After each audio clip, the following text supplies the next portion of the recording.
ನಮಸ್ಕಾರ ಕೃಷಿ ಚಾನೆಲ್ಗೆ ಸ್ವಾಗತ. ನಾನು ವನಿತಾ.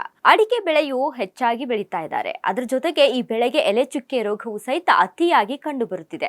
ಹೀಗಾಗಿ ಎಲೆ ಚುಕ್ಕೆ ರೋಗ ನಿರ್ವಹಣೆಗಾಗಿ ಕೈಗೊಳ್ಳಬೇಕಾದಂತ ಮುನ್ನೆಚ್ಚರಿಕೆ ಕ್ರಮಗಳ ಬಗ್ಗೆ ತೋಟಗಾರಿಕೆ ಇಲಾಖೆಯು ರೈತರಿಗೆ ಸಲಹೆಗಳನ್ನ ನೀಡಿದೆ. ಎಲೆ ಚುಕ್ಕೆ ರೋಗ ತೀವ್ರವಾಗಿ ಸೋಂಕಿತವಾಗಿರುವ ಕೆಳಗಿನ ಎಲೆಗಳನ್ನ ಸಾಧ್ಯವಿರುವ ಎಲೆಗಳನ್ನೆಲ್ಲ ತೆಗೆಯಬೇಕು ಮತ್ತು ಅವುಗಳನ್ನ ಸುಡಬೇಕು. ಮಳೆಗಾಲದಲ್ಲಿ ಆಗಸ್ಟ್ರಿಂದ ಸೆಪ್ಟೆಂಬರ್ ವರೆಗೆ ಕೊಳೆ ರೋಗಕ್ಕೆ ಅಡಿಕೆ ಗೊಂಚಲುಗಳಿಗೆ ಸಿಂಪಡಿಸಿದ ಬೋರ್ಡ ದ್ರಾವಣವನ್ನ 1% ಎಲೆ ಚುಕ್ಕೆ ರೋಗವಿರುವ ಗರಿಗಳಿಗೂ ಕೂಡ ಸಿಂಪಡಿಸಬೇಕು.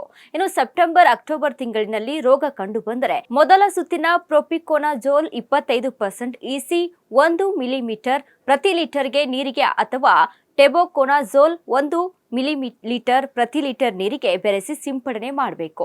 ರೋಗದ ತೀವ್ರತೆಗೆ ಅನುಗುಣವಾಗಿ 25ರಿಂದ 30 ದಿನಗಳ ನಂತರ ಎರಡನೆಯ ಬಾರಿಗೆ ಪ್ರೊಪಿನೆಬ್ 70% WPಯನ್ನ ಪ್ರತಿ ಲೀಟರ್ ನೀರಿಗೆ 2 ಗ್ರಾಂನಷ್ಟು ಬೆರೆಸಿ ಸಿಂಪಡಿಸಬೇಕು. ಇನ್ನು ಶಿಲೀಂಧ್ರನಾಶಕ ದ್ರಾವಣವನ್ನ ತಯಾರಿಸಿದ ನಂತರ ಅಂಟು ದ್ರಾವಣವನ್ನ ಪ್ರತಿ ಲೀಟರ್ಗೆ ನೀರಿಗೆ 1 ಮಿಲಿಲೀಟರ್ ಸೇರಿಸಿ ಸಿಂಪಡಿಸಬೇಕು.